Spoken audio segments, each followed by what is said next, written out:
I was American born and I'll die in America. Welcome to our group.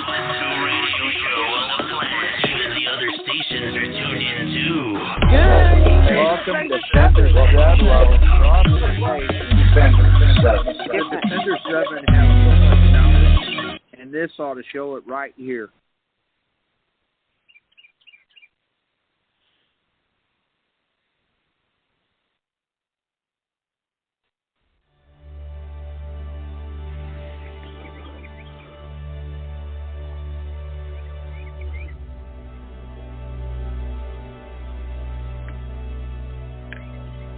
Do you or someone you know suffer from depression? If so, please contact the National Suicide Prevention Lifeline at 1-800-273-8255. Good evening and welcome to the Defenders 7 Medical Tuesday night broadcast with your host, Colonel Kimberly PURVIS. And before we get on with it, I need to read a disclaimer. The views and opinions expressed on Defender 7 radio show and face page are those of the callers and or authors and do not necessarily reflect the official policy or position of the Defenders 7. Again, welcome everybody. For those of you new just tuning in, we also have a website.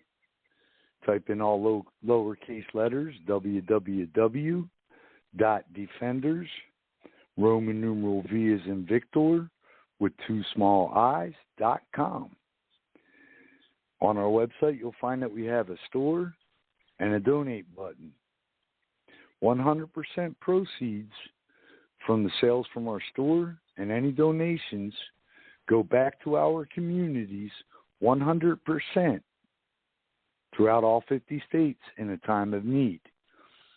So please, by all means, purchase something or hit that donate button. Every bit helps. That's the only way that we can do what we are here to do with the Defender 7. So help us to help you and your communities. You can visit our national page on Facebook by typing in the search box, all capital letters, Defenders 7. That's Defenders, Roman numeral V as in Victor, with 2 large I's. Now, before you click on that join button, just know we expect all of our members and future members to participate throughout everything we do in the Defender 7. You find it's not for you, you can always leave with no hard feelings. We're also on YouTube, which our Colonel Kimberly PURVIS has been doing an awesome dang-up job with putting it together.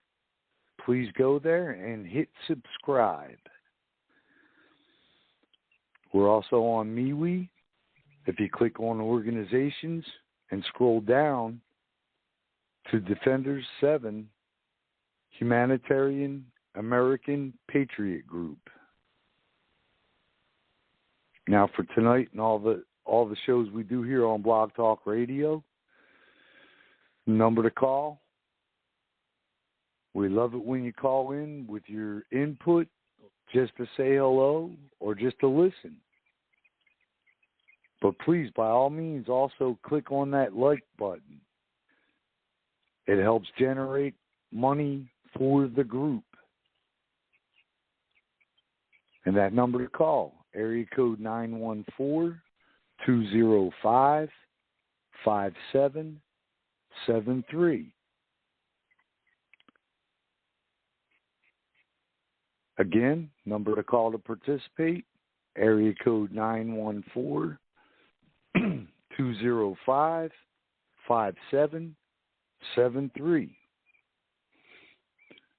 Phone lines are open. Please, everybody, start calling in.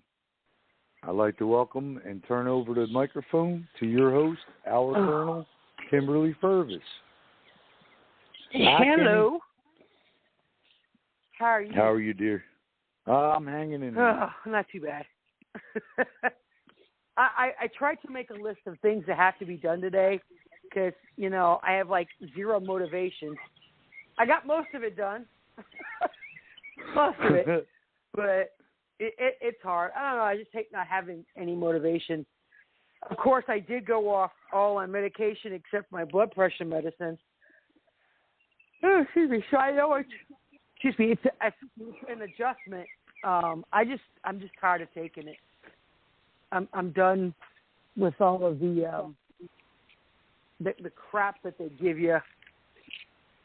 You know, I'm also trying to figure out something. If that's part of my issues that I'm having,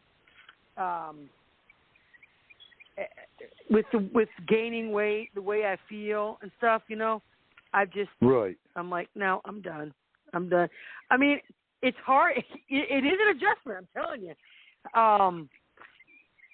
Because you have to wean yourself off, and then because you can't just quit cold turkey.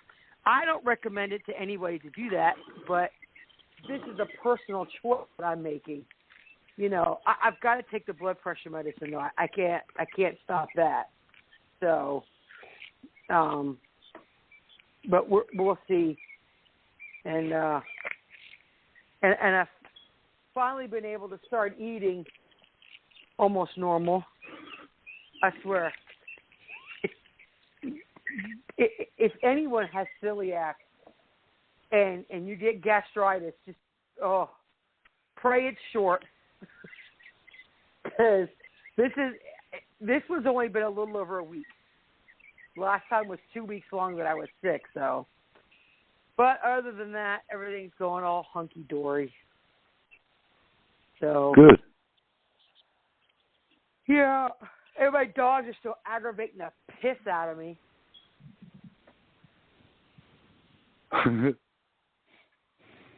Yeah, I gave a little heifer a bath, and now she's rolling in dirt again. She's filthy again today. Oh, yeah. I give up. I mean, it's like, whatever, dog. Yeah, I hate you. They're as bad as kids. Oh, I know.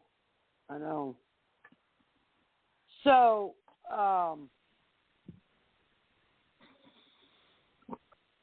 that's it. So I thought I'd do something different because I know it's like on last night's show, we kind of like you waste about 10, 15 minutes and you'll end up figuring out what to do for another show. This topic, it's an unusual one, actually. Everybody knows, I'm sure everybody knows about the magnetic poles, not the magnetic poles, but the Earth's magnetic field and what it's responsible for. And you know, like just like same thing as the birds, they use the magnetic field for their sense of direction and the whales and dolphins and all that cool stuff. But apparently, this is something that people can do that they probably didn't even know they could. And it's called pre-earthquake sensitivity. They call it earth-sensitive people. So, along with that, have you guys ever heard someone say they smell rain coming? Yeah. That you can act. Okay, I can smell rain. And I can too. What the hell? You can't? Okay, I'm glad I'm not the only one.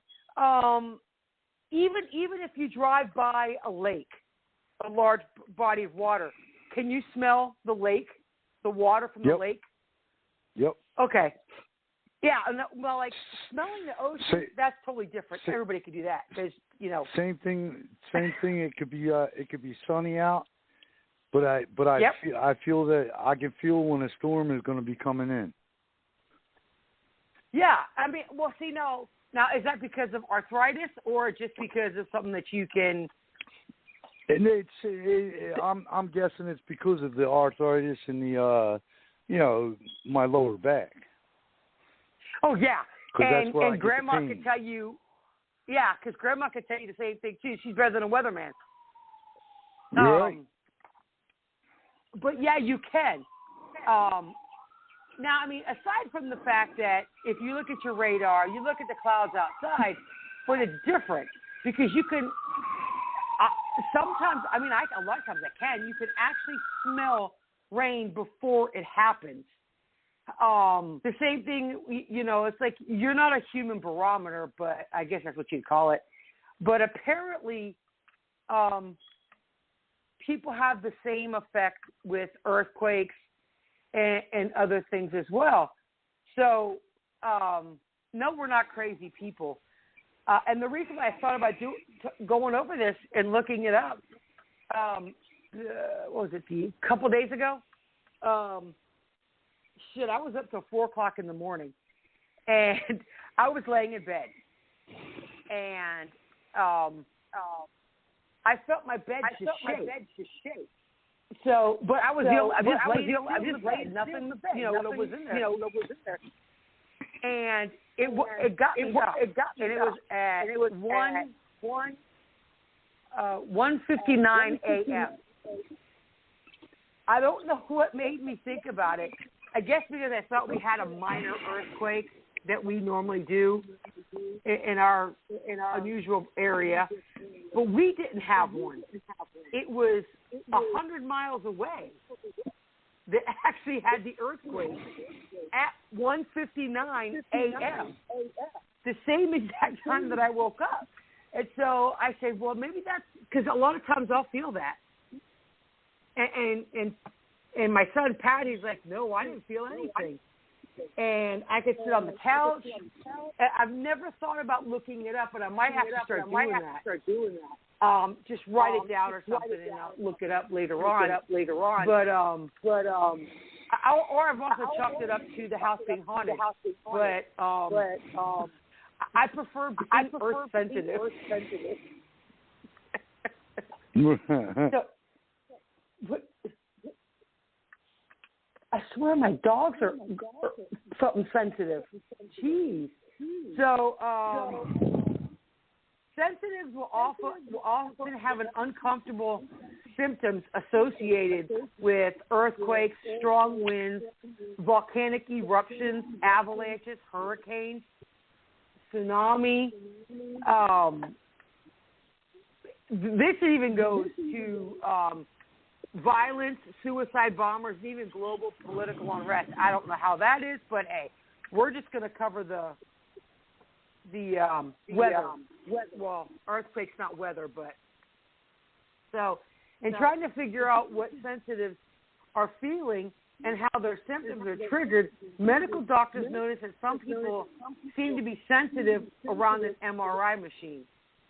As these patients move briskly near the machine, they can experience dizziness and nausea.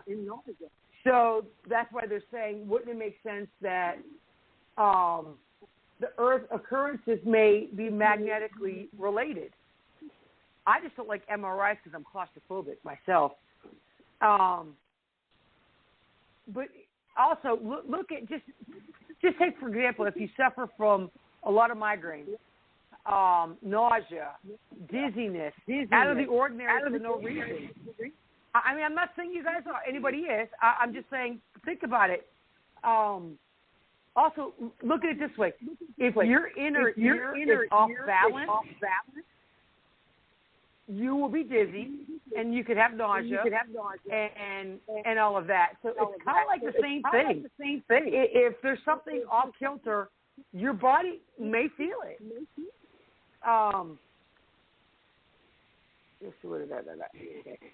Earth signals have not been reported to have a powerful magnetic field associated with them, so it isn't known why people experience dizziness and nausea with pre-earthquake sensitivity.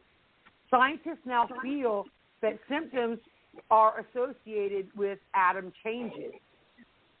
About a decade ago, some amateur experimentalists built a simple device they called a scalar beamer, which generated similar sensations as the Earth as Earth energy. And the machine caused sedation in some people. And I'm about to bring up our favorite subject, Bobby. I wonder if it was tied into the HARP project in some way. Anything's possible. Well, that's why they. We become major conspiracy theories. No, I know. I'm not going that. Well, see, the thing about HARP, what was HARP supposed to do? HARP is supposed to affect the weather, right? Exactly, okay. And it does. So if it could affect weather, why couldn't it affect people? And because you got chemical reactions in your body, but I'm not saying it is. I'm just saying this is research that I've done, and this is off of Natural Health Techniques, off of the USGS webpage, actually. That's where I got this. But supposedly, the HARP project was shut down in 2014, which we know how much the government tells the truth. By altering the design of the beamer, they were able to cause extreme stimulation and even numbness in the hands and arms, lasting over an hour from just 5 minutes of experimenting. And delving into the experiment further, it was found that human mitochondria within cells contain 12 pole motor generators that actually pump an electrochemical charge in either direction. So perhaps that charge is the reason why I don't believe in this. They call it yogis. I don't know what the abbreviation stands for. Why they can levitate. I have no idea what the hell that has to do with anything. And that's exactly what it says in this article. It says, there's a certain one in India that have more mitochondrial activity than other clients who don't meditate. So I don't know how true that is, but that's just further into the research, which I'm probably going to look into also. It says, who knows? Other researchers think that Earth-sensitive people somehow feel electrical fields which cause a set of symptoms during an Earth change. Also, go next to an electrical fence. You could actually feel it. The closer you get to that fence, as long as it's hooked up and it's charged, like the hair will stand up on the back of your neck or on your arms. Pee on it, too. You can actually, you pee on it. The hell with that shit. Now, the thing about, I don't know how true it is with, like, the electrical fences for cows and horses, but I know, like, we had one for our dogs, and if you put one hand on the fence and you have on rubber shoes, you won't get shocked. But the minute you take your shoes off, your happy ass gets shocked. But it's just like that. It's it's on a bigger scale, though. So if you think about it, I know some of these movies are kind of stupid, like The Core, where the core of the Earth stopped rotating, and it affected the seagulls or whatever the hell they were, and they all started flying everywhere into the buildings. That's because that's how they fly, by the Earth's magnetic field. So that the thing about it is, it's not going to kill you. Okay, the Earth's magnetic field, hopefully it wouldn't. So far they said that it's not life-threatening or anything like that. It just kind of, makes you feel weird. So this person, whoever wrote the article, says their personal feeling is that sensitives are somehow tuned into the global grid, and like the movie Indigo, which I'm going to watch, apparently, because I have no idea what it's about. It says what they have learned from their research on this topic is that machines to measure Earth activity are getting more sensitive, and that someday we'll be able to detect Earth changes before they happen. Hopefully this will give us more time to prepare for disasters. Now, they do have seismometers and all that cool gadgets for eruptions, for volcanic eruptions. They do have them for some earthquakes. But earthquakes, they don't have a whole lot of time, you know. And the same thing with hurricanes. You know, you could see them off days ahead, maybe a week ahead of time. I mean, that's, you know, whatever. But and tornadoes, they do have warning systems, but they're hoping that more and more people that are sensitive can actually help in some way. Larry Park, a senior systems hardware engineer, discovered that earthquakes can disrupt utility power grids, severely damaging microelectronics. Larry invented a machine to mimic earthquake energy, calling it the electrostatic scalar detector sensor. And its function was to find unknown faults in the earth. Faults are strong emitters of these mysterious earth signals. And the machine let out a chirp every 20 minutes for up to 3 days prior to an earthquake. When researching this topic, though, Larry Park no longer had a website, but there were some articles written about it in his research. So it says, from the article, it says, their experience that females who are perimenopausal or postmenopausal seem to be more in tune with these frequencies. But there are a few, you know, sensitive men. I don't like the term sensitive. That makes you sound so, you know what I'm saying? Just like, I don't know, a snowflake. I don't know. Maybe it's just me. So this is saying that people who can feel it, you get headaches, nausea, dizziness are the most common symptoms associated with pre-earthquake events. Feeling like you're going crazy when it's normally not your nature. One person recounted that they felt like her body gravity had tripled. I guess that would be like if you're sedated. You know when, like, if you've had surgery and you come out of sedation, I guess that might be what they're referring to. Like, your body weighs like 1,000 pounds and you can't pick. Have you ever felt like that, Bobby? Like you just could not lift your head up off the bed. Oh, yeah. Yeah, definitely. See, I got like that a couple weeks ago. And I swear to God, remember I was telling you, I could not literally it felt like my body was under, like, water, and I could not move. So I just lay there and slept. So, I mean, I'm going to actually start looking more into this, because this does sound really weird. Temporary changes in depth perception. Mine suck. I don't know if it has anything to do with all the TBIs I've had. I got very poor depth perception sometimes. Increased clumsiness. If you're not a clumsy person, and then all of a sudden you just start tripping and falling everywhere. Now, don't get me wrong. People do have, like, orthostatic hypotension, syncope, and things like that. So don't say, oh, that's just the weather. No. If you normally don't have these things, is what they're saying.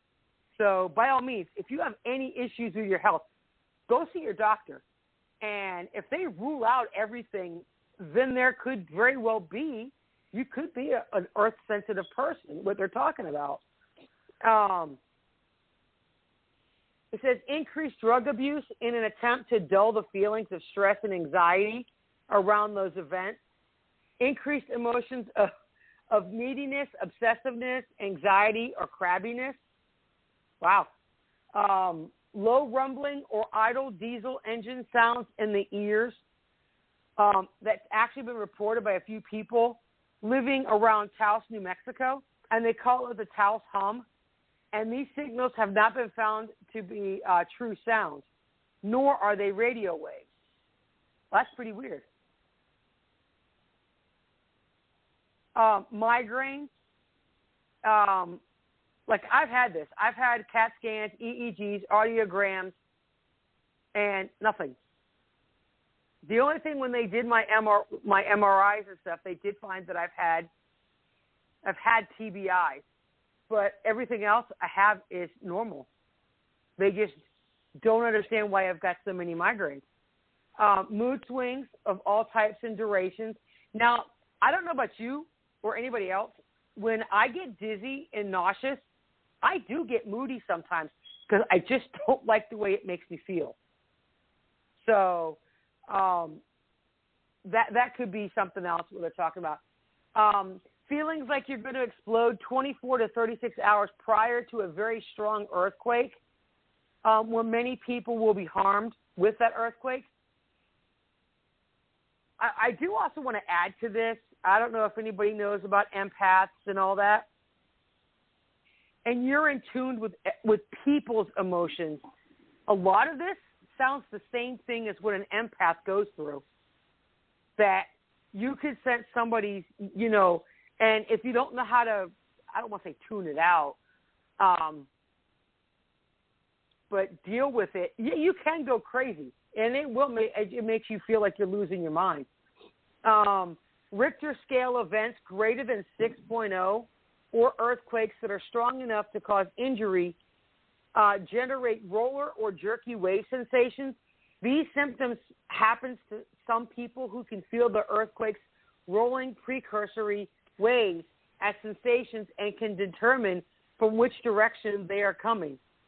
Also, it's saying like the movie Phenomenon with John Travolta. The way some of this explains like what he went through. But he also had a brain tumor. But they're talking about how he can sense certain things. If you see auras around people. Now, I don't understand this one. And when I read it, and I was like, okay. This is a sudden craving for popcorn may indicate an earthquake or volcanic eruption within 12 to 24 hours. That's definitely something else. But apparently some people have gone through all of this stuff. I guess you could say, I don't even know how you can explain that one. Short duration muscle jolt in a hand or foot, temporary blurred vision, temporary headaches that resolve like within 15 minutes after an earthquake, tinnitus, high or low tones, screeching ear tones, intense ear pain in one or both ears, and this may progress to hearing voices, seeing ghostly images, or having your dreams disturbed. And they call this Sherpa ear when it happens with avalanches. I have actually, it's the cartilage, not the inner ear, but I've actually had mine hurt where if I pull my earlobe, the pain will begin to diminish. So a lot of this stuff I've just overlooked, over my, life and not thinking anything of it, especially the tinnitus. But I don't get that a whole lot. So what they're saying is things that may help. Keep up with your B vitamins. Hormone balancing, like if you're estrogen or testosterone, progesterone, all those. Like I said, because it could be something else, to make sure that that's not what it is. You can also try meditation, prayer, or grounding exercises. All of that stuff works because you need to relax. And I think that they think that's part of it if you're highly stressed. So there actually is a link on here, and this is how I found it. And it takes you to the USGS, and there's one for HARP. And then there's when it says about symptoms controversy, there's another website on here. It's nexusmagazine.com. I mean, there's a bunch of things on here that talk about that. So let's go on to the USG. Wait a minute. No.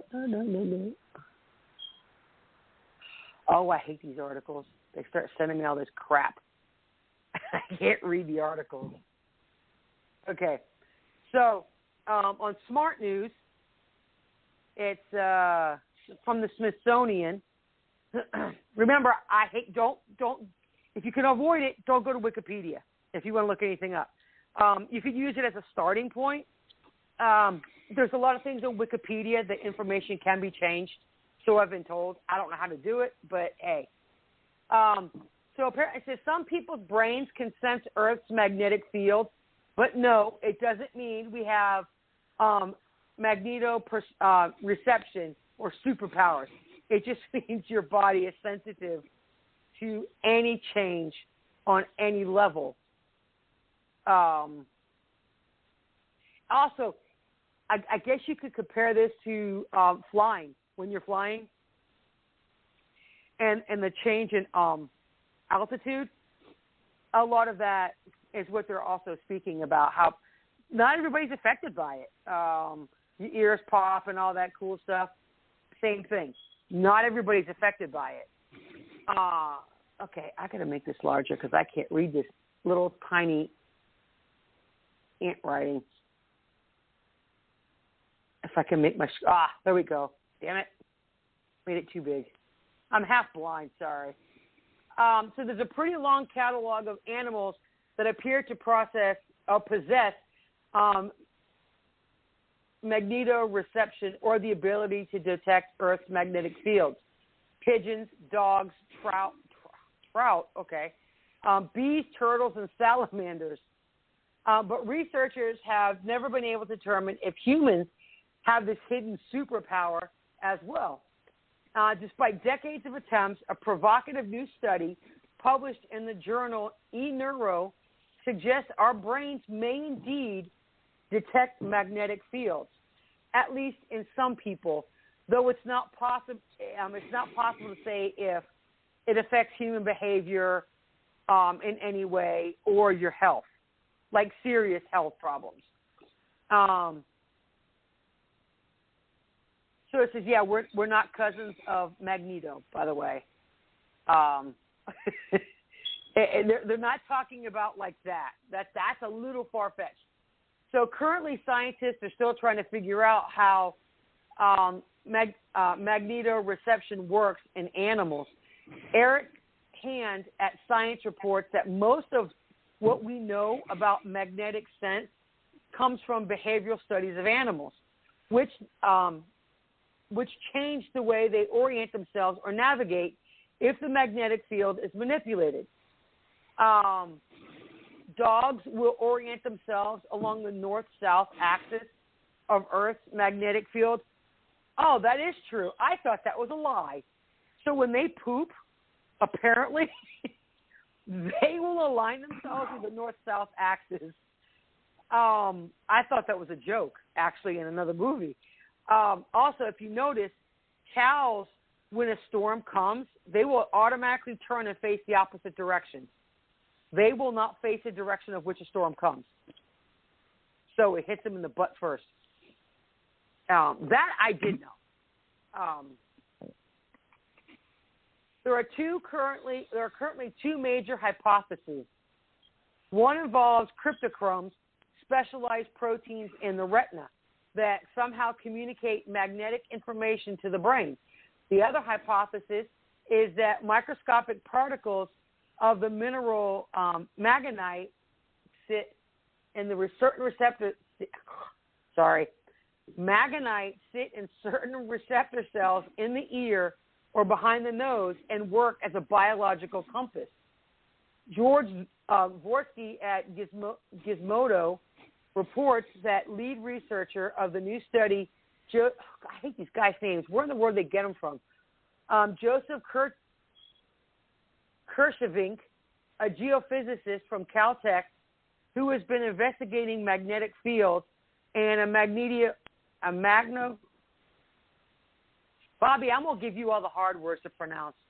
Good God. Magnetoreception for decades, decided to bypass questions about how the sense might work and focus on whether there were signs of magnetoreception in the brain at all.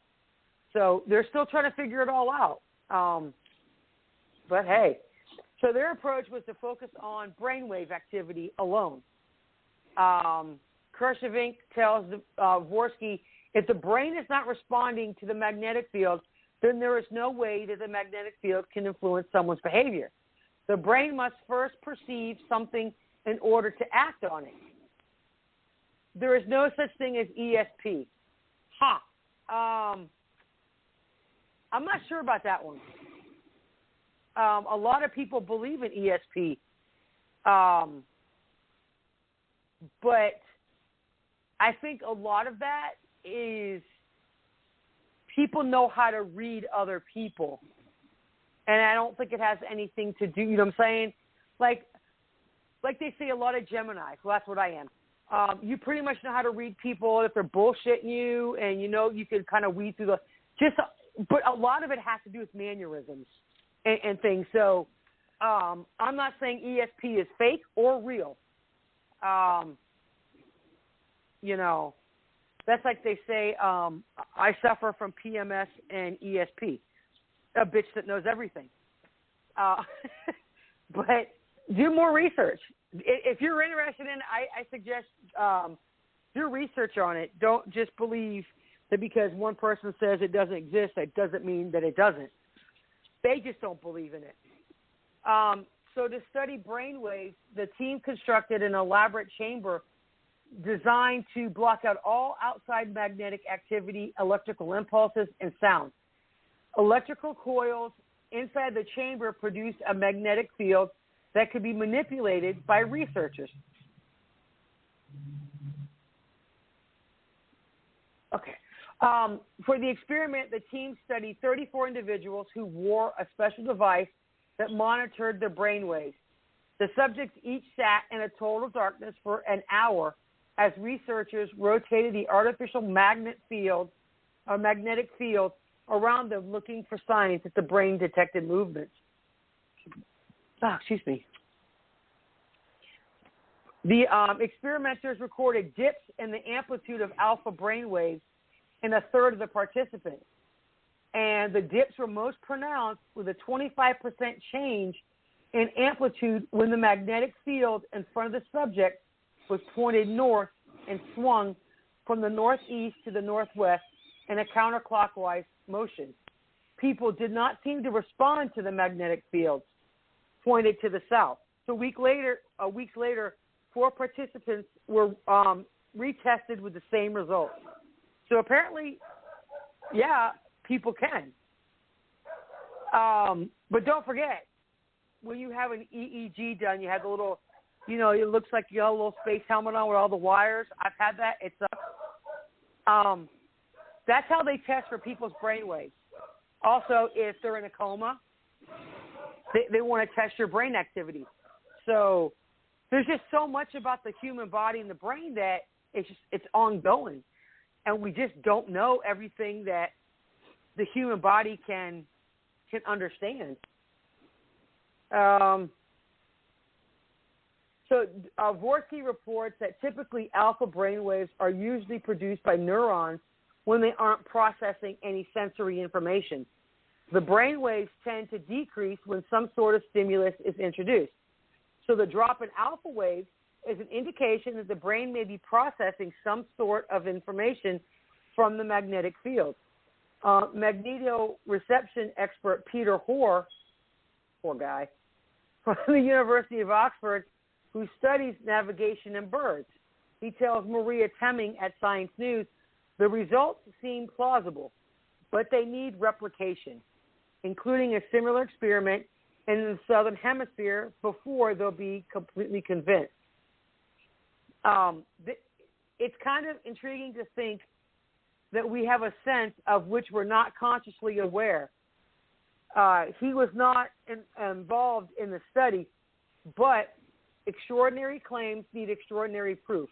And in this case, it includes being able to reproduce it in a different lab. See, that's how it works in science.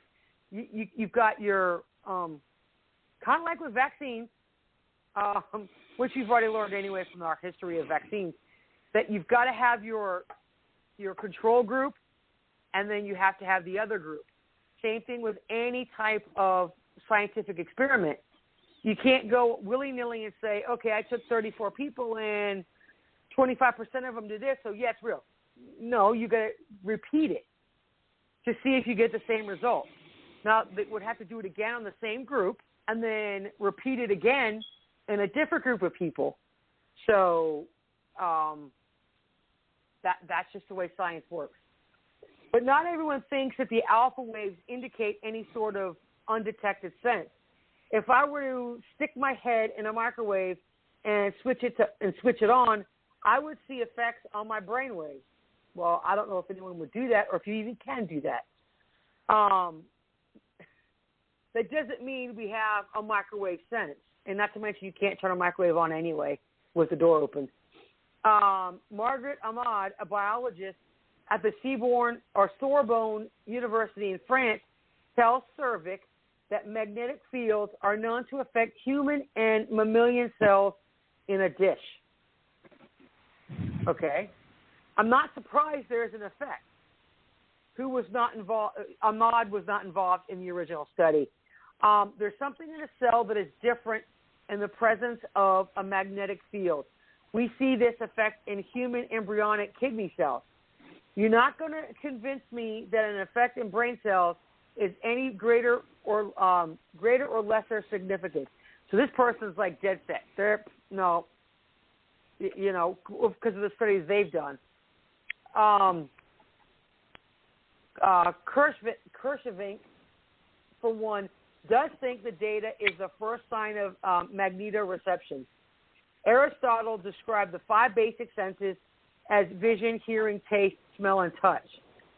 However, he did not consider gravity, temperature, pain, balance, and several other internal stimuli that we now know are a part of the human nervous system. And our animal ancestry argues that geomagnetic field sensors should also be representing not the 6th sense, but perhaps the 10th or 11th human sense to be discovered. That's deep. That goes, I don't know, a lot of people have a 6th sense or whatever you want to call it. But hey, like if you can sense, like, do you feel like, I know people say they have the sense like someone's staring at them and they could be behind them and they really are staring at them. So I guess that's part of what they're talking about. I'm not sure what else I think that's the biggest one. You know what I'm saying? When someone feels like someone's staring at them, even if it's in the dark. Bobby, I'm sure you've had your kids wake you up in the middle of the night, 2 o'clock in the morning, 3 inches from your face, and they scare the crap out of you because you feel them staring at you. Have they done that? Oh, yeah. Oh, yeah. You want to slap the crap out of them. But it scares you so bad that you end up scaring them. My kids have done it. And it's like, it's one of those things. That's what I'm saying. And you're sound asleep. So, like I said, there's a lot of things about the human brain and the body that we have no clue about. And supposedly we only use, 8 to 10% of our brain? Right. Supposedly. That there's no way that we could ever use all of our brain. I know we have like redundant systems in the different lobes in our brain. They said my oldest has a brain lesion in her left temporal lobe, And the reason why they're not going to remove it, where it's at, it's in a redundant location of the brain. So they're just going to leave it. There was no need in removing it, actually. And that's what was causing her to have seizures. In an article at the Conversation, it's actually an actual magazine, he and his co-authors say there are many questions that the study raises, including whether individuals with weak or strong responses to the magnetic field have varying navigational abilities, whether people can be trained to sense magnetic fields, and whether people with strong response to the field could actually be trained to feel it. But it is putting the cart before the horse. Critics say that those results need to be analyzed and replicated before we even come near that. To say trying to train pilots to sense true north, and it may not even be worth the effort. So our increasing reliance on GPS technology suggests that even when we can detect magnetic fields, few of us will ditch our cell phones for magnetic intuition unless it helps us find the closest Starbucks faster. Let me tell you something. I have no sense of direction coming home. I could get there, but for some reason, no. I think that has a lot to do with my my short-term memory. 10 personalities? Yeah, they're all sucking up my brain power. So if you think about it, if I got 10, then each of them 10 have 10% of my brain, man, I should have 100% of my brain open. Yeah. No, seriously. When I go somewhere, I could get there fine. But when I come home, I know it's reversing the direction, but I don't know. It's just I'm like, crap. That's why I go mostly by places. Oh, I got to make a left at Burger King. Okay, so when I come home, it's make a right. So that's what I have to do most, or just use GPS, because that's what we do. Let's see. Okay. Go to my next one. I don't know if this is one that's supposed to be. Oh, yeah. Okay. Here's another good. This one is from the Healing Body. And this is from effects of magnetic fields on the body. So this is taking a little bit of a different direction. This is away from the earthquakes and storms and this, that, and the other.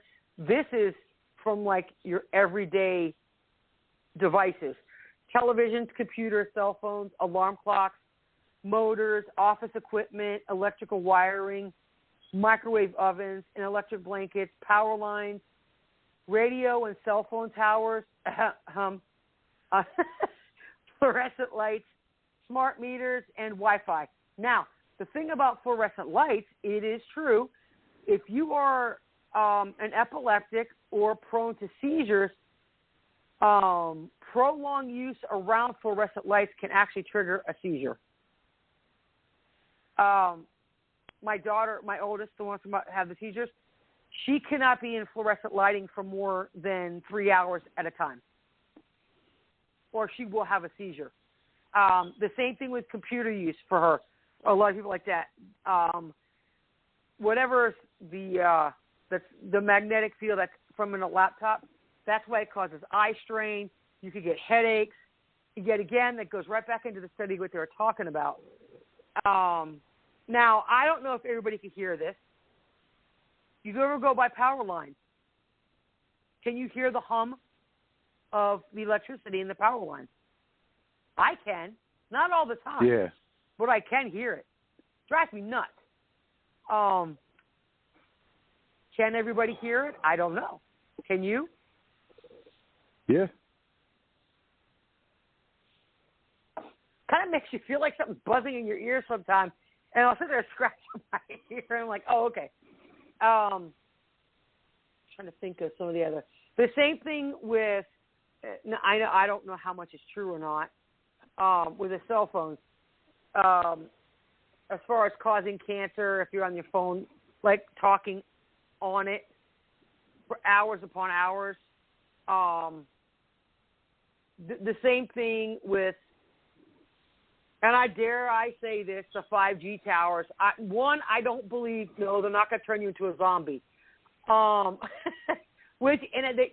don't cause viruses. That is the two dumbest things I've heard about these 5G towers. Tim, you got to get your conspiracy right. The tower isn't going to turn people into zombies. It's the nanite in the virus reacting to the 5G towers. I know. No, that's what I've heard, though, honest to God. I've heard this is the biggest conspiracy theory. They say that the 5G towers caused the coronavirus to spread. No. Okay, the 5G towers has nothing to do with the virus. Right. Now, like any electrical tower, 5G towers, yes, they're not good. They can affect you. It's been proven, but unfortunately not. The radiation. Right. It's the same the thing. amount of radiation that's emitted from it. Right. And, and again, it's all relative. It's relative. Yeah. So, but yeah, and you're right. I know when I go past those big towers, I grew up in Central Islip when I was a kid. We had family there. We used to go, they were like in the neighborhood. They had those great big towers, the metal ones. And kids you could hear the hum. Oh, most definitely hear the hum. But see, not everybody can.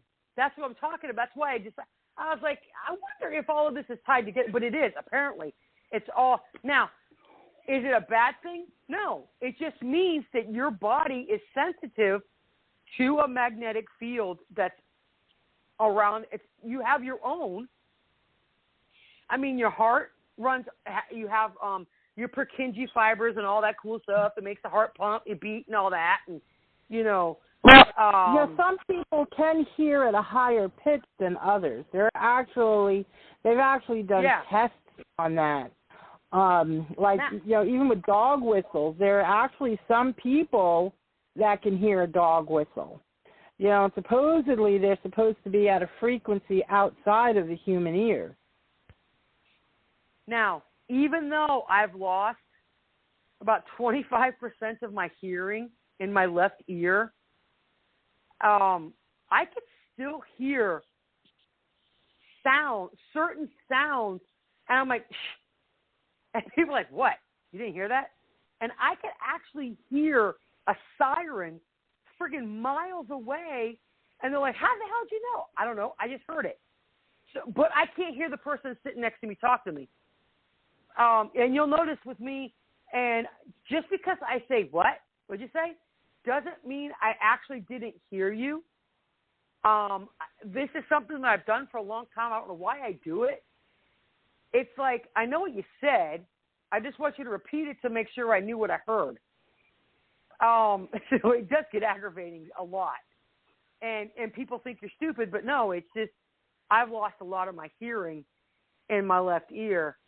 And which is, honestly, when I do these shows, my earpiece is in my right ear, not my left ear,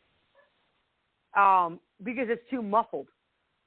That's why I hate wearing the little foamy ear things at the gun range. It drives me nuts, and I can only wear one of them, and I usually wear the one that's on the side of the person shooting. The same thing with television.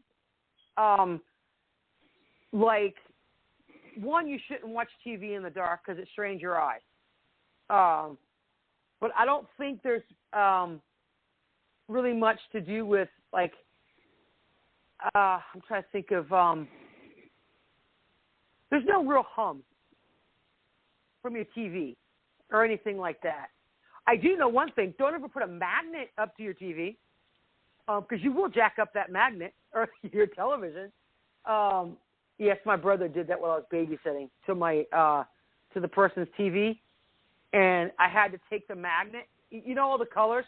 You'll see a picture, and I took that magnet. Believe it or not, it works. And you rub it really slow up the screen to the corner, and it will actually bring the picture back. I know absolutely nothing about TV pictures and all that crap, but I do know that it works. So the frequency at which a magnetic field is pulsed determines whether or not it's harmful. For example, the frequency of an electrical current used in homes in the United States is 60 cycles per second, or hertz. In contrast to normal frequencies of the human brain wave during waking hours ranges from 8 to 22 hertz. And when you sleep, it drops as low as 2. Now, that probably has a lot to do with when you're sleeping, your body doesn't require as much effort. Like your respirations will go down, your heart rate will go down, your blood, everything will slow down when you're sleeping. And that's when you go into your REM sleep and all that, and to rejuvenate your body and restore your body. So the higher frequencies present in artificial electrical currents may disturb the brain's natural resonant frequencies and in time lead to cellular fatigue. So it could produce acid, produces oxygen deficiency, evokes cellular edema, often exacerbates existing symptoms, accelerates microorganism replication. It'll speed up an infection. Biological disorganizing, increases pain and inflammation. It can governs your wakefulness and action, evokes catabolic hormone production, produces toxic end products of metabolism, produces free radicals, and speeds up electrical activity of the brain. The power and proximity of positive magnetic fields to your energy field are very important, and sources should be investigated with a Gauss meter, G-A-U-S-S. Is that Gauss? To understand the frequency. In addition to that, understanding how to neutralize these positive magnetic fields become very important. So, let's see. Positive magnetic fields have been associated with cancer, depression, chromosomal abnormalities, inflammation, and learning difficulties. I could see the cancer and your chromosomal abnormalities. I guess for depression, the one way to look at it is if it changes, it's like mood swings, and that's why you could be depressed.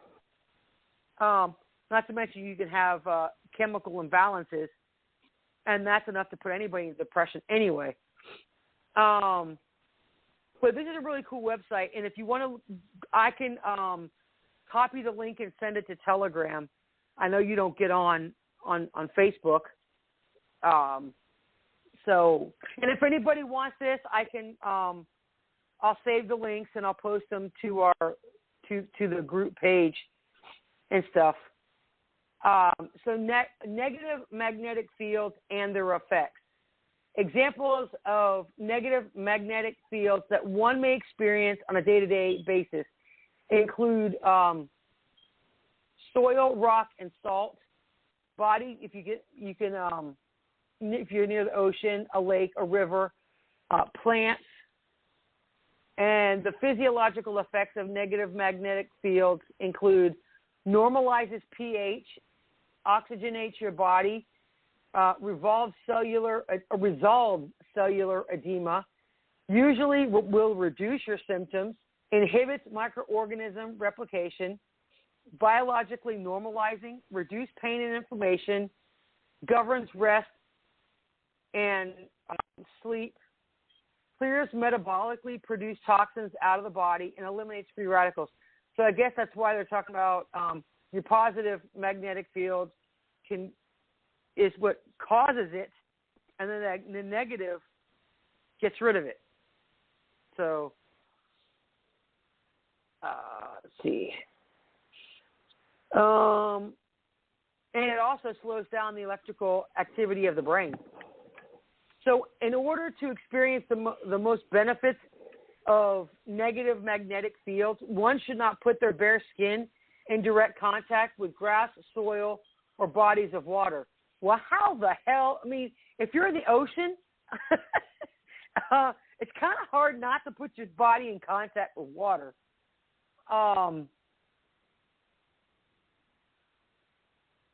Wow. So that's a little confusing. But negative magnetic field therapy has been used effectively in the treatment of cancer, rheumatoid arthritis, infections and inflammation, headaches and migraines, insomnia and other sleep disorders, circulatory problems, fractures and pain, and environmental stress. So understanding the sources of negative and positive magnetic frequencies and how to avoid them and use effectively, there's a link to the source of this website that you can, and it actually talks about it. Derek Henry is the founder of Healing the Body, and the Thrive Academy uses nutrition, supplementation, and a holistic lifestyle to naturally unravel 13 chronic disease conditions that conventional or alternative medicine professionals couldn't help them resolve. So, hey, I think it's probably something to look into if you want to. Anyone wants to do that. Let me see. Okay, hold on one second. I'm just trying to go through. I got like a bunch of articles here. Double up. Okay. Oh, I just went over that article. Well, damn. Any questions so far or comments or whatever?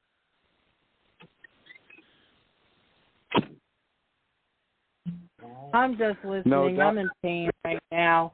I have a fungal ear Dr. Phil infection. just got on. Hey, everybody. Hey. Hey.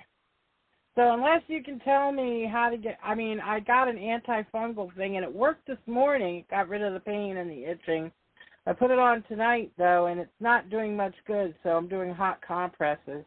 I'm just not sure if it should be moist or dry, but at least it's helping. But I don't want to talk much. Because every time I move my jaw, it hurts. It's like the pain. And, I mean, it's so swollen that the canal, to my, the inner ear is shut tight. I mean, you can, it's not open. Yeah, so I'm just listening with my other ear.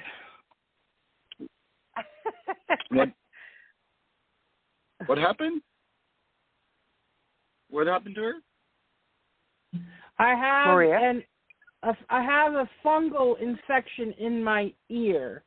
I've had issues with my one ear with scratching for a couple of years now, and my doctor was like, no, it's just dry skin.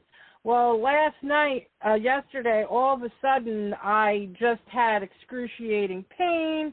My whole side of my face, it's on the outside, not the inside of the ear. A friend of mine, her husband had the same thing a couple of years ago. So she told me, well, look at this, because I thought swimmer's ear. But no, I looked into the candida fungus or whatever, and what it describes is exactly what I have. And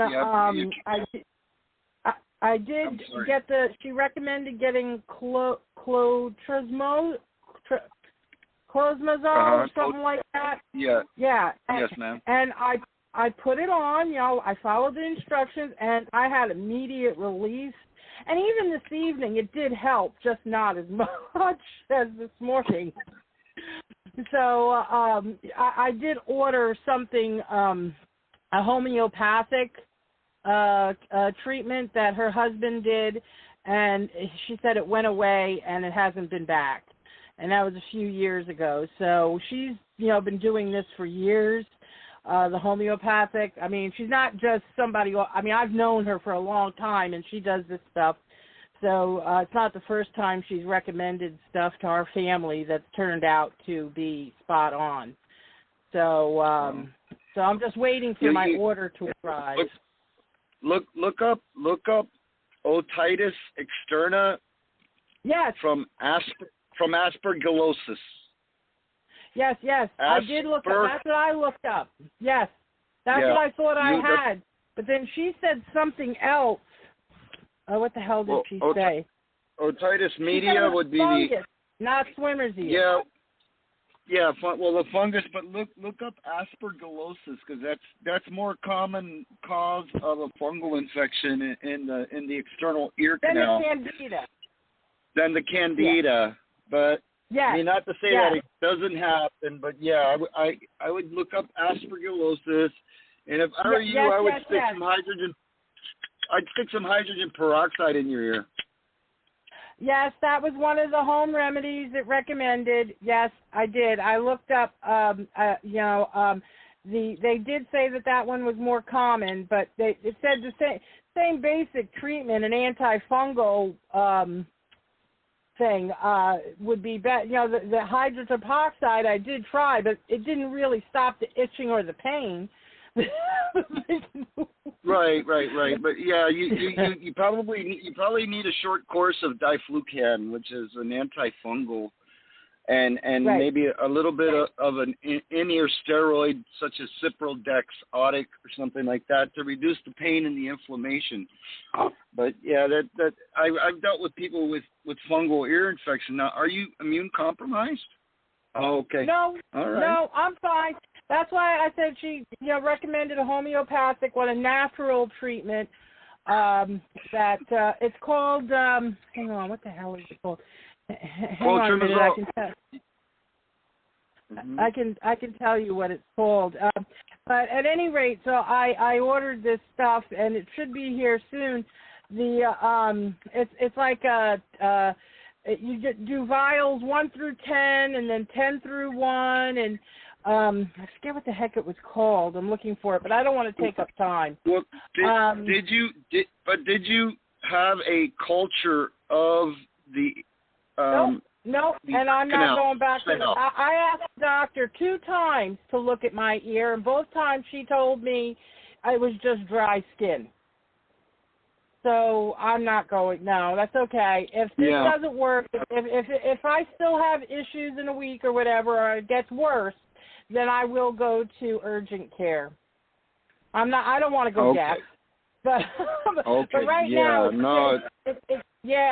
it's in the outer canal, so I'm not too worried yet. So I'm keeping an eye on it. I'm doing the hot compresses.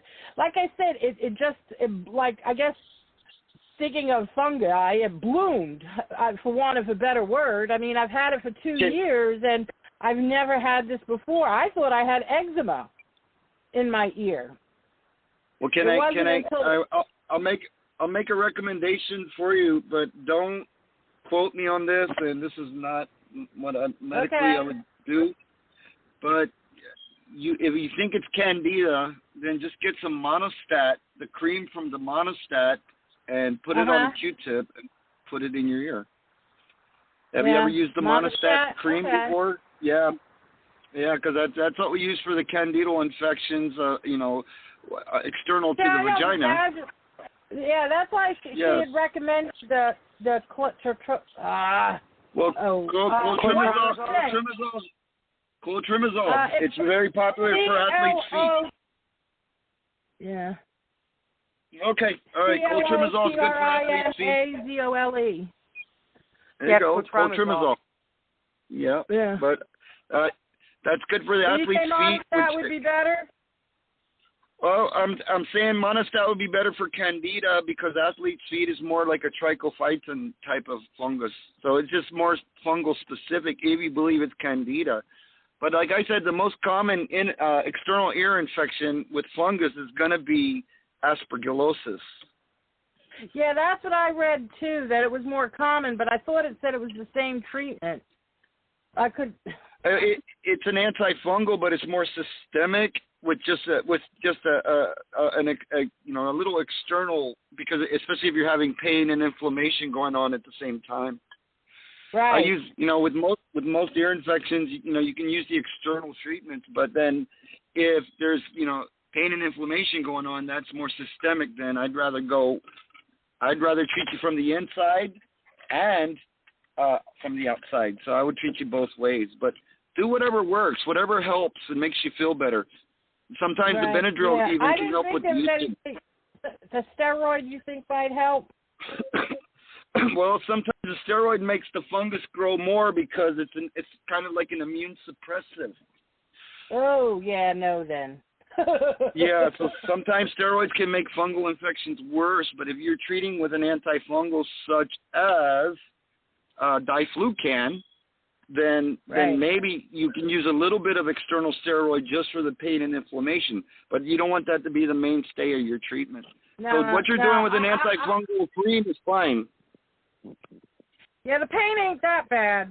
It's more annoying than anything because I can't focus on other things.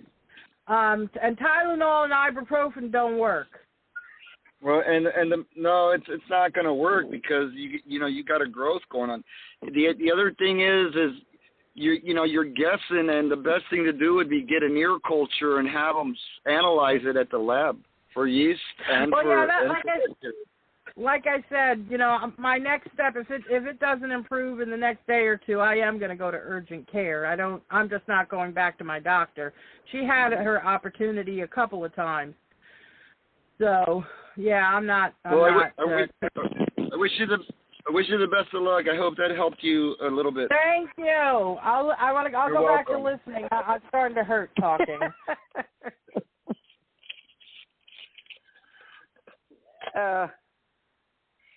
Let's see. I did find one more article. Hold on a second. I lost the title. What magnetic fields do to your brain and body, and this is from Discover magazine. Let's see. Hold on a second. There's no escaping magnetic fields. They're all around us. For starters, the Earth itself is a giant magnet. Hello? A spinning ball of liquid iron in our planet's core you called in. He'll call you back. Generates the vast magnetic field that moves our compass needles around and directs the internal compasses of migrating birds, bats, and other animals. On top of that, ever-industrious humans have produced artificial magnetic fields with power lines, transport systems, electrical appliances, and medical equipment. You may not be able to see it, hear it, or feel it, or taste it, but some people can. And some may wonder whether they can still exert effects on our bodies and our brains. The question becomes more pertinent, and the answers are still more tantalizing as the strength of magnetic fields in question get cranked up. So everyday exposure, a magnetic field arises whenever a charged particle, like an electron or proton, moves around. Since the electric currents running through the blenders, hair dryers, and wires in the walls of our homes consist of flowing electrons, they all generate magnetic fields. Through these sources, the average person is exposed to magnetic fields reaching 0.1 microtesla in strength on a daily basis. By comparison, the Earth's magnetic field, which we are always exposed to as long as we remain on the planet's surface, unless we happen to move to Mars tomorrow, that's the only way to escape it. It's about 500 times stronger. That means the magnetic force penetrating your body as you lounge around your home or spend the day at the office is decidedly insignificant. So that's what I was saying. It's so, it's so small, like they said, it's not going to, or at least it shouldn't, in theory, damage the body. From time to time, a scientific study finds a link between living near high voltage power lines and illnesses. Heightened risk of childhood leukemia is the most commonly cited potential health consequences, but whether or not the risk is real has been hard to pin down. One glaring issue is that scientists have yet to figure out the mechanism by which such weak magnetic fields, which are still in the microtesla range for homes next to power lines,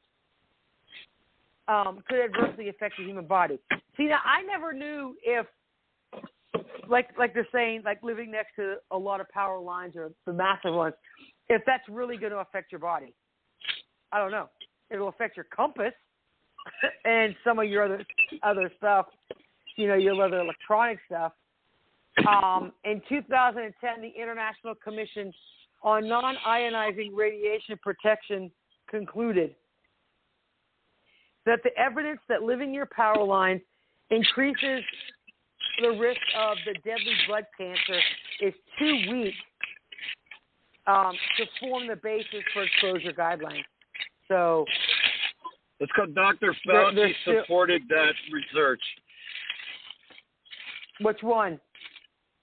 That one, he supported it and said that, no, it's not hurting nobody because the power companies have paid us tons of money to say that. I'm kidding. Conspiracy. No, that's what I'm saying.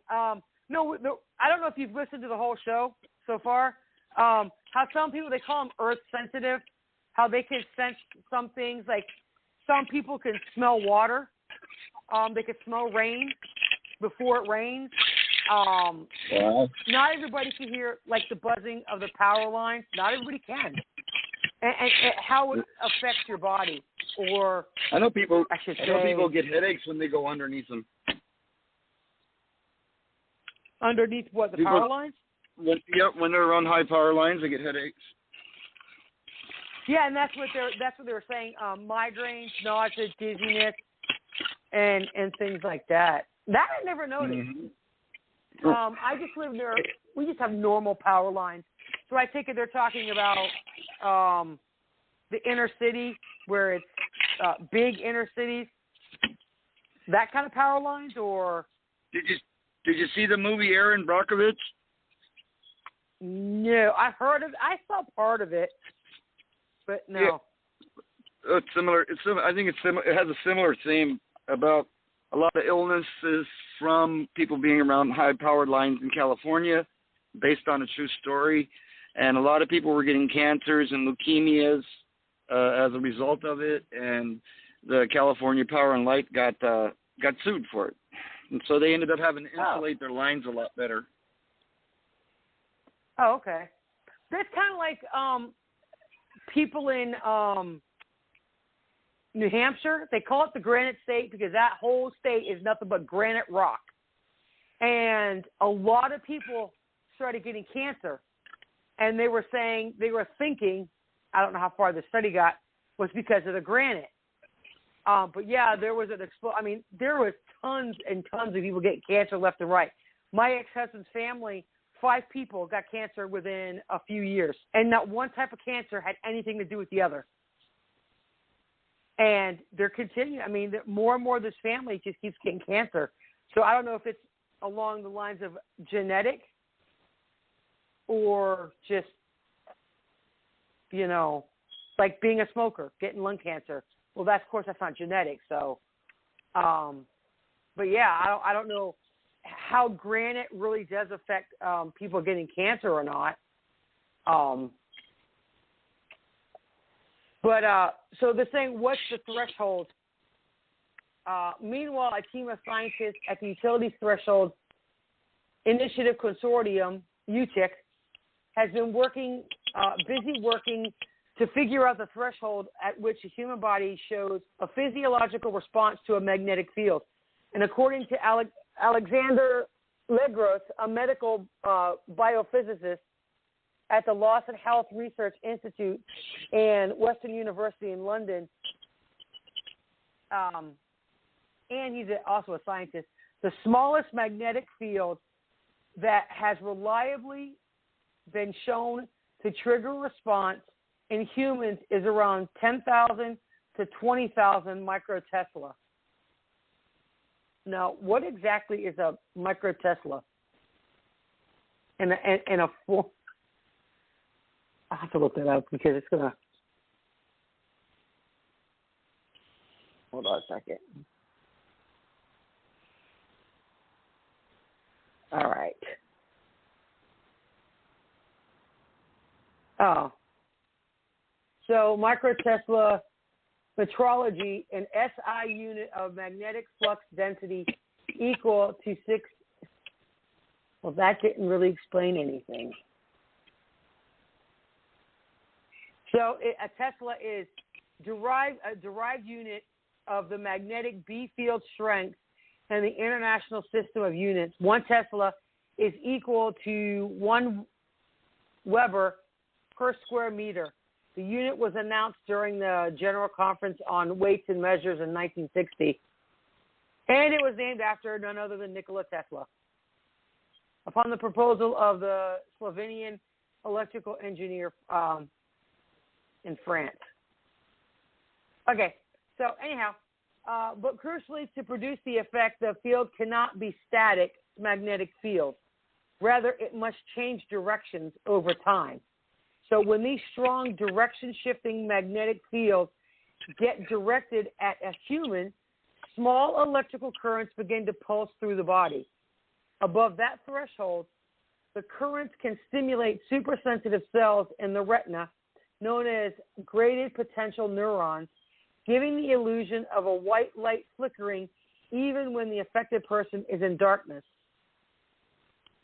And these visual manifestations are known as magnetophosphines.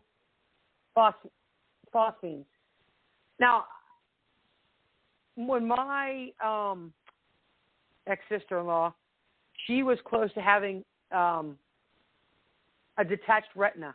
Now, I don't know if they're talking, because they said that she starts seeing little flecks of light, that it's too late, that she's going to end up being blind in that eye. So I don't know if that's the same little white flickering light that they're talking about with the retina. But no, the I don't think so. Huh? I don't think so. Usually retinal detachment is associated with a curtain being drawn over the eye, like a black curtain coming down over the eye. Oh, okay. That's usually associated with detached retina. White flashes, they call it scotomata. A lot of times it's associated with impingement on the optic nerve, is also a aura of a pending migraine headache. So a lot of times it's associated with ischemia in the blood vessels, impingement on the nerve. But if it's retinal detachments, more so are associated with a curtain being drawn over the eye as things just slowly start going like black. Oh, okay. Well, that's what they told her, but this was like, many years ago. Yeah. But the 10,000 microtesla threshold is well above the strength of any magnetic field encountered in everyday life. So in what situations might magnetophosphines occur? Let's see. There's only one circumstance in which you may perceive magnetophosphines, says Legros. If you're in an MRI machine and moving your head fast. Yeah, that sucks. It's kind of like if you move your head too fast, period, and you see that little flash. That's what I get. Okay. It's kind of like and also it makes, for me, it makes it feel like my brain just bounced back and forth in my head. And you have to stop because it just feels like it hurts, actually. Yeah. Yeah, it does. Dix-Hall Pike. What? Oh, no, we call it the Dix-Hall Pike maneuver. Sometimes it will actually, by moving the head back and forth real fast, it'll actually correct a vertigo that you might having. You might be feeling dizzy or whatever, and we'll move your head back and forth real fast in a certain position. It's called the Dix-Hall Pike maneuver, and it'll help us correct sometimes vertigo if it's benign positional. See, they never told TMI, me that right? stuff. I mean, I have vertigo, but it hasn't. The only time my vertigo really acts up is if I'm near water, moving water, or heights. But that's the only. You get car sick? No. Do you get car sick? No. No, not anymore. I used to. No. Like if I go to the ocean and I'm standing on the shoreline, I cannot look down because it throws me off, and I'm like, and I will fall over. If I watch the water go behind me and then go back out, it really throws me off. Also, heights will do the same exact. I have the same exact feeling. And yeah, that's scary. It is. I was at a river, and the water was just barely. I mean, it was moving. It had a good current. You know, not going to carry you away or anything. But if you put a leaf in the water, it's gone. And I was sitting on a rock, and it was about sticking 2 foot above the water. To save my life, I could not jump off that rock. Could not. I was petrified because the water was moving, and it did something to my brain, and I'm like, no, I can't do it. I had to sit down on the rock and ease myself into the water because but that's the only time my vertigo ever really acts up. So anyway, an MRI scanner is essentially a big magnet that produces a powerful magnetic field of around 3 Tesla or 3 million microtesla, millions of times larger than the fields we're normally exposed to. But because it's a static magnetic field, MRI scanners don't exert any noticeable effect on the body. That would change, however, if the patient inside the scanner were to rapidly move his or her head back and forth. Or if they have metal in their body. Well, it's contraindicated for that. Yeah. Pacemakers and other. I can't even wear my glasses inside to get an MRI done. I have to actually leave them outside. Moving quickly induces a time-varying field. So by doing that, you're inducing currents into different structures of your brain. Those currents may lead to nausea, loss of balance, and a metallic taste in your mouth, or in some cases, magnetophosphines. On par with the magnetic field of an MRI is the one produced by a medical procedure known as transcranial magnetic stimulation, TMS. But unlike an MRI, which makes detailed pictures of the inside of the body, the purpose of a TMS is to stimulate the brain. I've actually never heard of that. Have you ever heard of the spinal column stimulator? Yeah. You've heard of a spinal column stimulator? They'll put a couple electric leads up along your spinal column on each side, and it's like a TENS unit, but it's internal. And that's stimulating, a little electricity or magnetic field across the spinal column. Well, what they're talking about is they'll put one inside your brain. Oh, okay. Yeah, I've heard about the spinal cord stimulator. A friend of mine who was in the military with, I guess she got injured so bad she could no longer walk, and they did that. And then with physical therapy and other types, she's able to walk now. But I don't know if it was because she was in so much pain that she couldn't walk, and that's why they did the spinal cord stimulation. But she said it worked. That's good. She's the only person that I've ever heard. That's the only reason why I've heard of it, is because of her. So that task requires an electric current, which is why TMS relies on a magnetic pulse rather than a static magnetic field.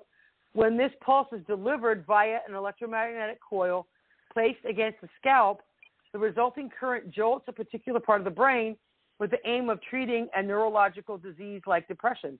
Well, shit. Let's get a magnet and stick it to her head, Bobby. See if it works. He must be napping. Or you gotta wear the tinfoil inside your hat. I'm here.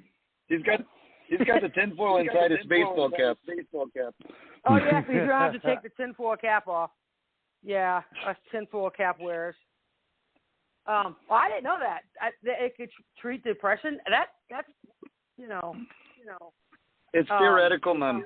It's theoretical. It's theoretical? Okay. Yes.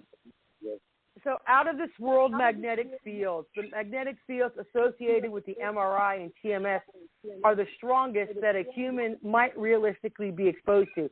Still, they are hilariously punny compared to those found beyond our planet, says Paul Sutter, an astrophysicist at Ohio State University and chief scientist at the Causey Science Center in Columbus, Ohio.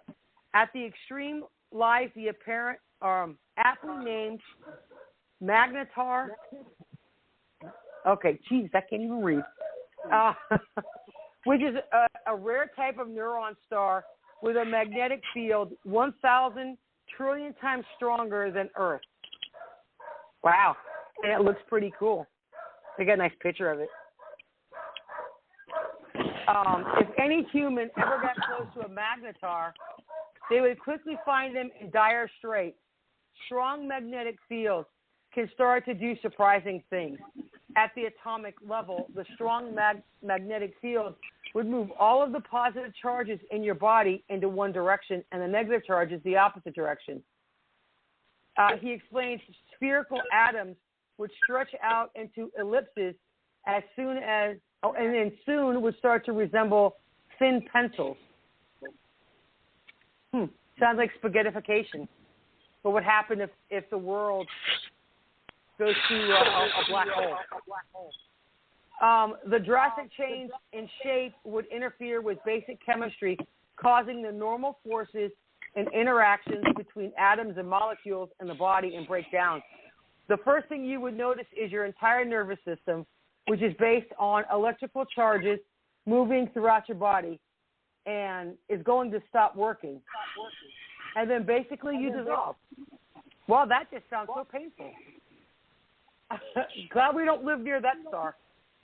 Sutter guarantees that our local neighborhood, which he defines as a radius of a few hundred light years around Earth, has been surveyed and certified magnetar-free. None of these exotic objects are approaching us, and none of the massive stars nearby are likely to turn into magnetars when they die. The nearest magnetar is a safe distance of tens of thousands of light years away. So, at least for the time being, we can rest and take easy and comfort in our planet's own meager magnetic field. And that is the last article that I have.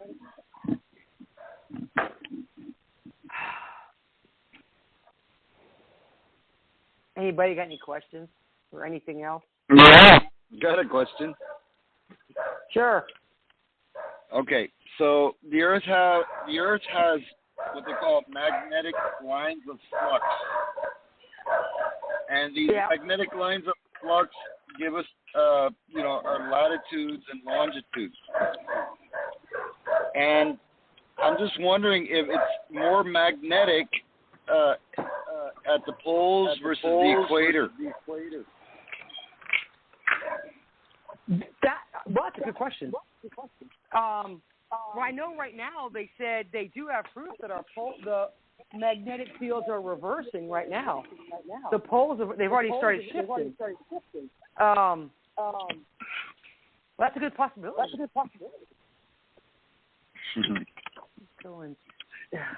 Curious, yeah. It's good info.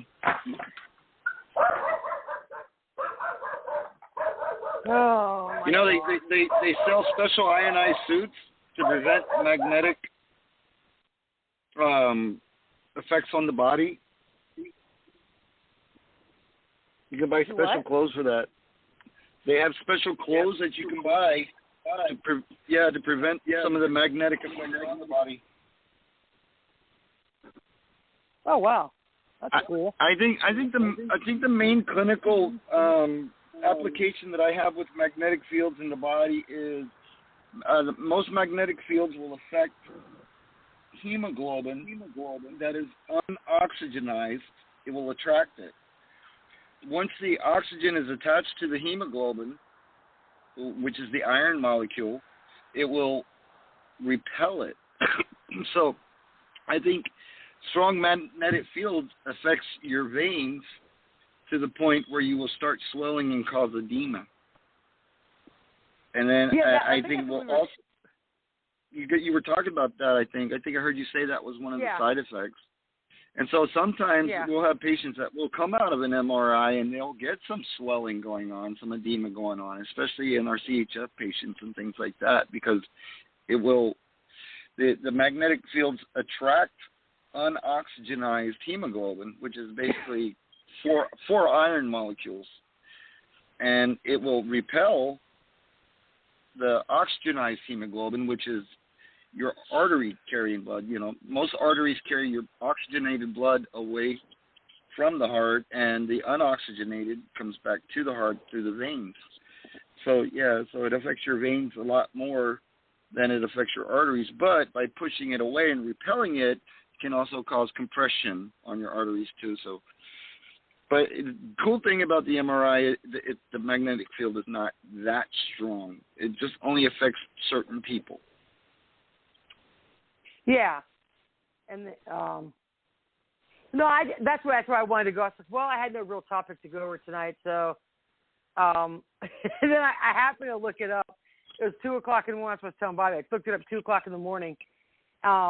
If people consent, and like I said, they do have them. They're called earth-sensitive people, and it's mostly premenopausal or perimenopausal and postmenopausal women.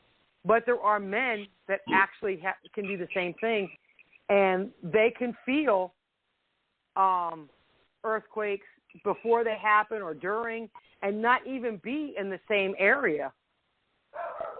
You know, and that's what we were also talking about, like weather, and because of arthritis or, you know, any part of the body that could tell you what the weather's going to be next week.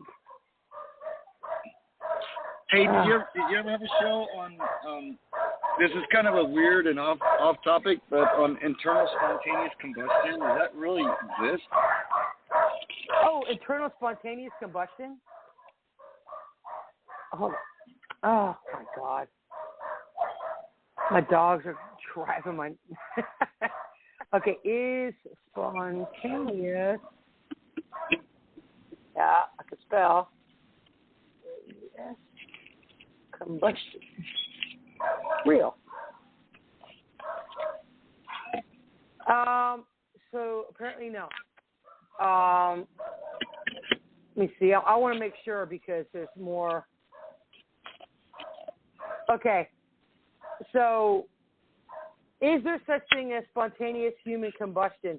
For combustion not involving the human body, is the pseudoscientific concept that combustion of a living or recently deceased human body without an apparent external source of ignition. In addition to reported cases, descriptions of the alleged phenomenon appear. Let's see. I'm trying to read this little bit here. They say it doesn't, but it says it involves overlooked external sources.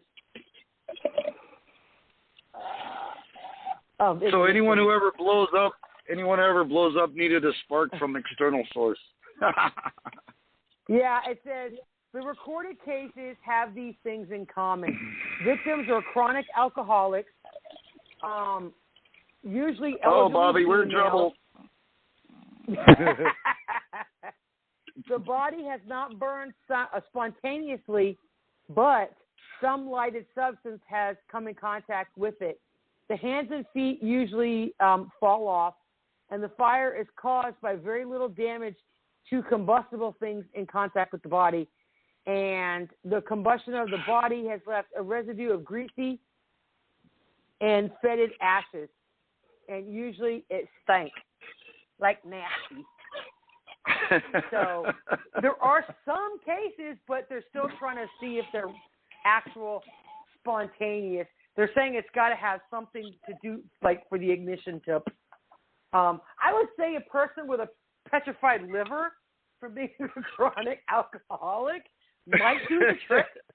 But Now, Weathers, on the other hand, he drinks Trulies and White Claw, so that don't count. And I know he's not listening, so I could say whatever I want. But yeah, I mean, that's.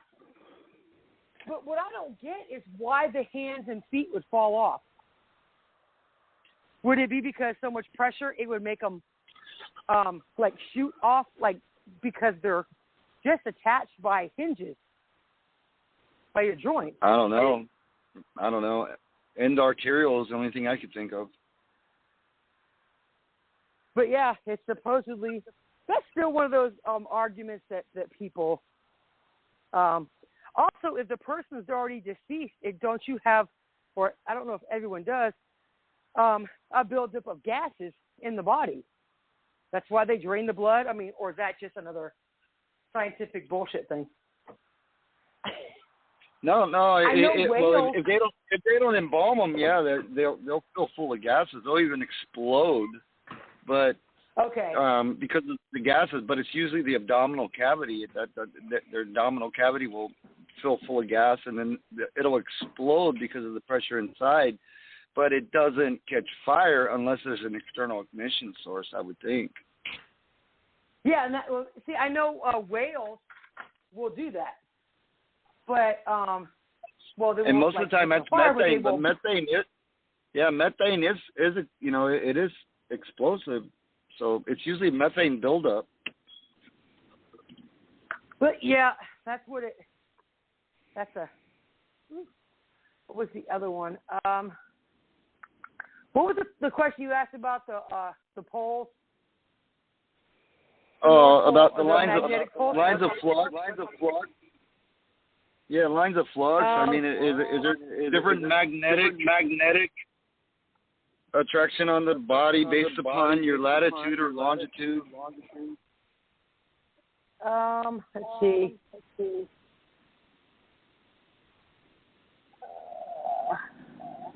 I mean, how does the compass know to point north? Yeah.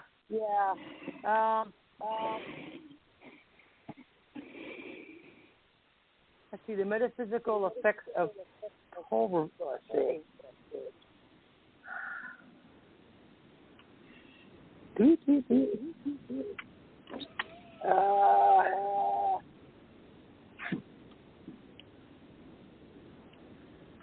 It says magnetic fields of lava. By analyzing the magnetic fields of lava, we can determine that the last magnetic pole reversal. I don't care about that. Yeah, look for the magnetic lines of flux. Flux. Okay. Come on. Magnetic line what? Of flux. Flux. Oh, okay.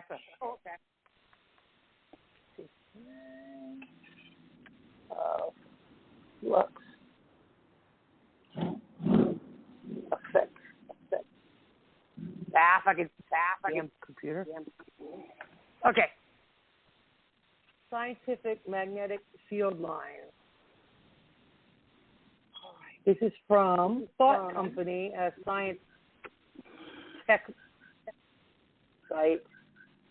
I know why you're not finding it. It's got to be. You got to Google the Earth's magnetic lines of flux. Because I mean, there's all kinds of flux.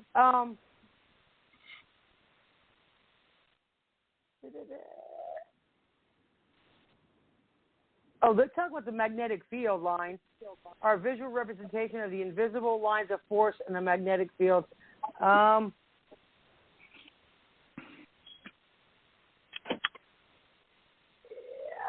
Okay. Let me look up. Yeah, it's a pretty deep subject, Colonel. We should probably just move on.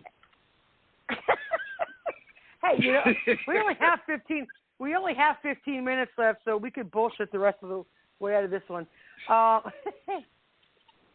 the magnetic lines of flux. Hold on. I had to back it up for the Earth.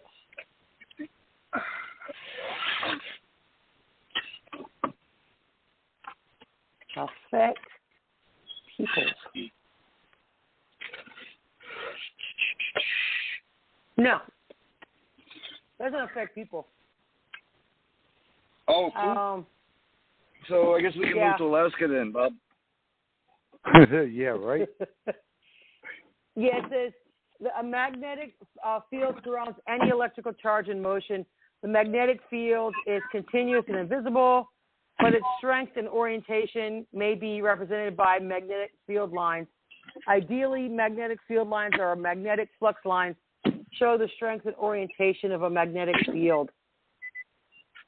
But no, that's what I was saying. I had mentioned way at the beginning. It does not affect. I'll go right back to that same article. It was the right article. But the thing about the pole reversal, that's going to be a doozy, because if the pole reversal goes beyond a certain point,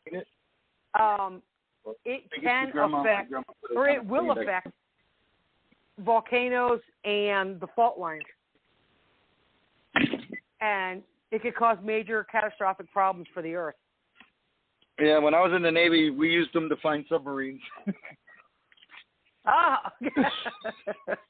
But no, supposedly it doesn't. So, cool beans. That one other article that I had read said that they performed studies on magnetic fields in the northern hemisphere, and now they're going to do it in the southern hemisphere because they got to make sure they get the same results, or very skewed results, because they did a test on 34 people, a group of 34 people. 25% of them were affected by the magnetic field that could sense things, and so they had to redo the study in the southern hemisphere to make sure that it's not just something, So it's all But fine. hey, Bob, you remember remember in the Navy when we flushed the toilet, the northern hemisphere it would spin clockwise, and then we go to the southern hemisphere, and the toilet would spin counterclockwise.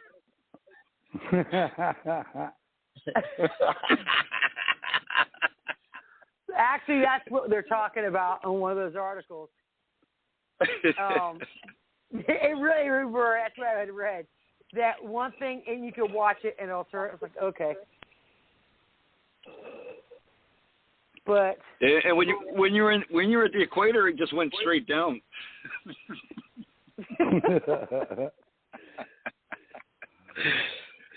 Just kidding, guys. Hey, look, guys, I have to go. I got some patients I need to tend to, but God bless you guys, and it's been a pleasure being on your show. Well, you too, brother. Thank you for coming on again. I had to change it up and get almost out of all of health stuff, but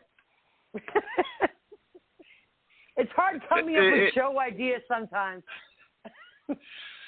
You keep it going. You're doing a great job, Colonel. Oh, thank you. You make us think. And thank you when you come on, too, because, I learn a lot, too. So, and you make it kind of like, I didn't think about that. I enjoy listening to both of you. I think you're both great.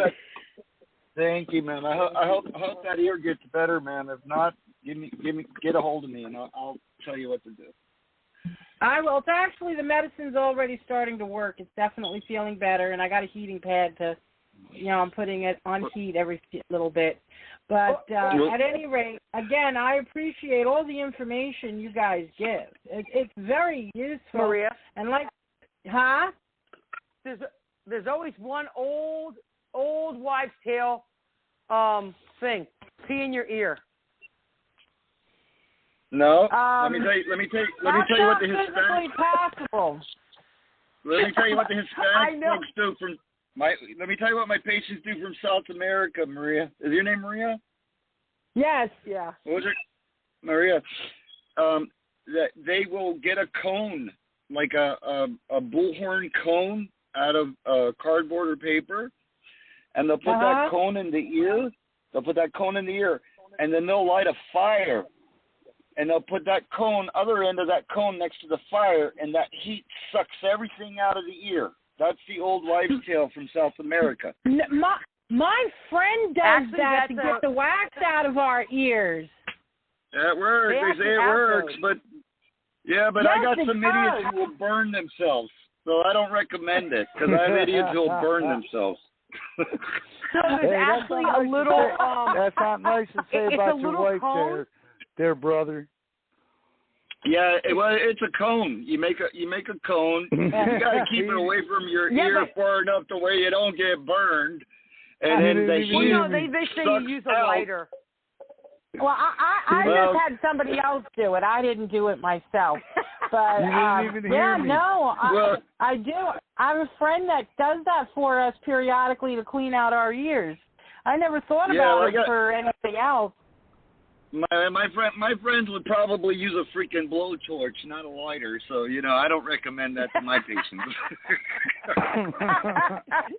No, someone actually recommended to pee in the ear, and I'm like, no thanks, nah. No one's peeing in my ear. I don't even know where. I'm like, you know what? No. I do know that urine can be used for some things as some kind of disinfectant or whatever. I forget what. In an emergency or snake bite or something in an emergency situation. I forget. It's been a long time since I read that. I thought it was disgusting. Hey, but Colonel, that only works. The peeing in the ear thing only works when they're filming it on YouTube and I label it under golden showers. Yeah. That shit ain't never gonna happen.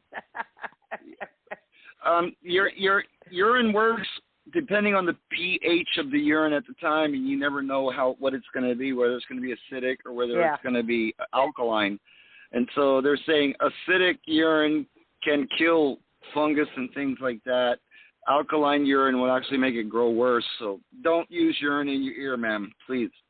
Oh, yeah, don't do that. I was just being a smart ass, but, God forbid you're right, because people might actually listen to that and pee in their own ear. No, I'm not. They say it works for, jellyfish. They say it works for jellyfish stings. Yes, that's what it is, jellyfish stings, because of the ammonia or something like that. Yep, and they say the same thing about tobacco. The best thing for jellyfish stings? Vinegar. Yeah, I isn't that why urine, because it has that acidic level or the same acidic level or something? Normally, but not all people's urine have that acidic level. Some have more alkaline in nature. A lot of times those will be the women with yeast infections. Oh, I don't get those. Not in decades. Yeah, but it just depends on the alkalinity of the urine. And that they're trying to make it equivalent to vinegar, and so there you go. Right. Well, I know you drink lots of water, and I know about the different colors that you want it to be. So. And the cranberry. Know what I mean? Yeah. Yeah, we're big on water in my family. Yeah, but if it tastes sweet, you might be diabetic, right? Well, actually, I got my in 2 months. I got my A1C down from 8.3 to 7. Oh, good for you. That's great. Yes, that and is I great. lost 12 pounds. But you know what? You might want to recheck that, because if you're still having a fungal infection in the ear, then that's probably why your A1C might be going up. Well, no, I just had it done last week. Oh, okay, good deal. That explains me. But my friend that gave me the homeopathic, she did say to watch my sugar intake. And now that I think about it, for over a month I've eaten next to no sugar. And the day before yesterday I had some ice cream, which we know is sugar, chocolate syrup. Yeah, so now that you're mentioning that and what she said. Yeah, but Maria, you got to reward yourself once in a while for being a good girl. You can't just go blend total. Yeah, but now we're paying for it. You know what? You know how to make a good milkshake, Maria? Take 2% milk. Take 2% milk. I had to use lactate. Put it in the blender. Add ice and like vanilla flavor, whatever, and a little bit of sugar because which is just like milk. And I blend it, and I made a milkshake today. I never thought about that. I like agave, or I'll use like only a tiny bit of sugar. I really have been trying to avoid sugar, and I also only have carbs once a day. Actual carbs. Of course, you always have hidden carbs. But me and Bob like agave too, but they call it tequila. It's tequila. Tequila. Well, I have to be careful with my alcohol intake. I'm on a mood stabilizer, and so I have to be careful on that one. I really do the best I can to take care of my health. I may be old, fat, and a bit diabetic, but I'm pretty damn healthy. My cholesterol is great. My blood pressure is great. No heart issues. I have sleep apnea, but I know skinny people that have sleep apnea, so I'm not, I can walk, I can carry stuff. I'm like, so I'm, knock on wood, God's for looking out for my health. You know what's good about being old, fat, and diabetic, right? That means you're sweet, easy to snuggle with, and you're up all night.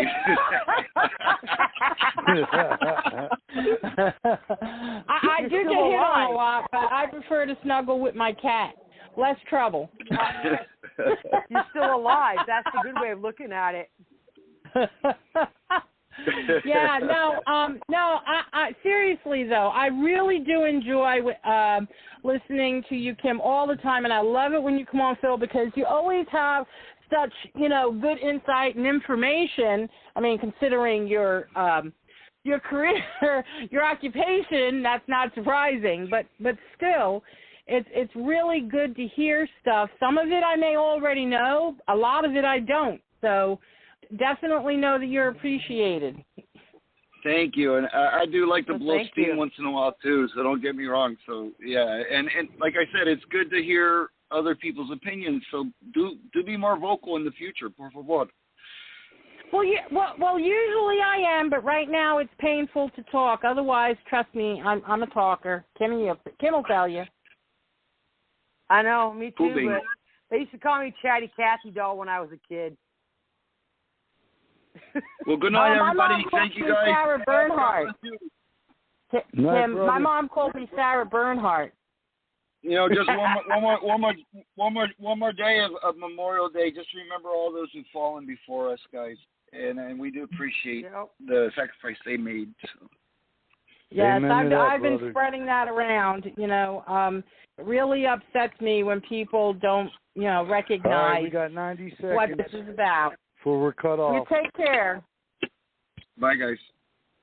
Bye. We have 90 seconds. So another great show. Thank you again, Kimberly. Thank you, Maria. Oh, no problem. And God bless America. God bless our veterans, our first responders, our troops overseas, and God bless the Defenders VII. Good night. Good night.